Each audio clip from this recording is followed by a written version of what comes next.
The Thames River Rally started as a group dedicated to cleaning up garbage in and around London's main waterway. 7 years later, the organization is one of a number in the city on the front lines of Ontario's opioid crisis.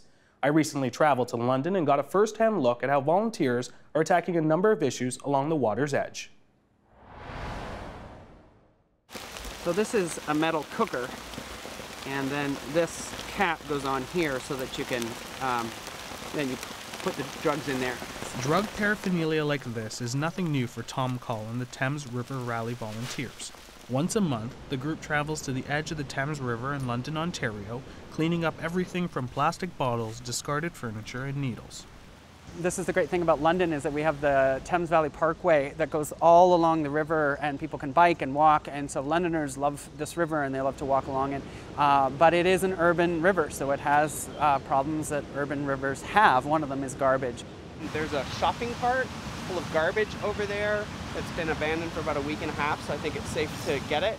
On this day, the group is focusing their cleanup near the water's edge at Carfrae Park.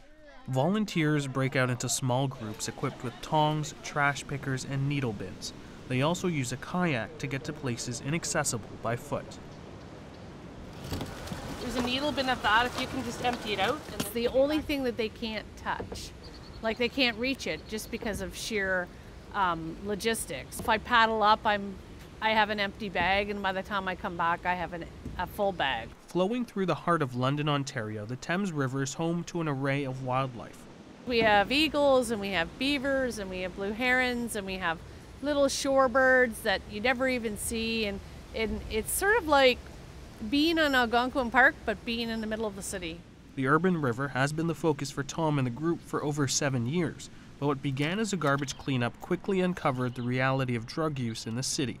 Our very first cleanup, we were picking up needles, and I had no clue where these needles came from, what the story was behind them. I was sure that they were associated with drug use, but other than that, I didn't know that, for example, the city hands out, at that time it was about 2 million needles a year. I think we're up closer to 3 now.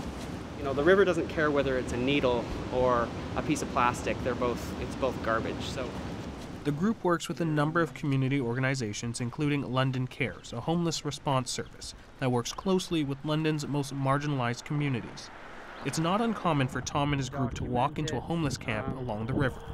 We've picked up a lot of needles on this cleanup already, but as you can see, found this bin here full of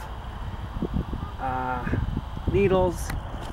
We had to learn about addictions, about homelessness, about mental health issues, because those are some of the issues that are overlapping and intertwining with the environmental issues that kind of coalesce at the river. The City of London provides the group with garbage bags and waste pickup. There are also 17 stationary needle bins across the city to help collect discarded syringes. But the group says more work needs to be done, including the introduction of safe injection sites.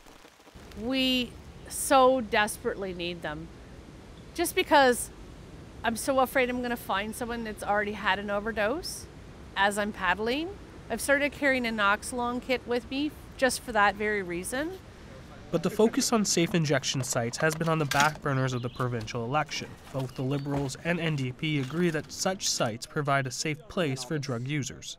Tory leader Doug Ford said he was dead against supervised injection sites. He later said he'd consult with experts on the issue, but in his first televised debate, he said he was still opposed to them, leaving many wondering where he really stands on the matter. We can't take a step back. We don't want what they have in BC. And it's here. It's here now. And we're at least lucky enough that we have some best practices already to show us the best way to deal with it.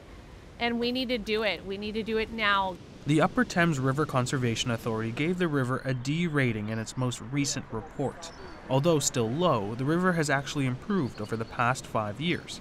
But images like this show a lot more work needs to be done. Why did they put the blue plastic in there? Yeah. Well, the birds are just building their nests, and they use any material that they can find, so and what they're finding is plastic. This is a beautiful spot, and it's so worth fighting for. It's something we can, I think, rally behind and kind of believe in. And I think that addressing these problems, we have to address them all together.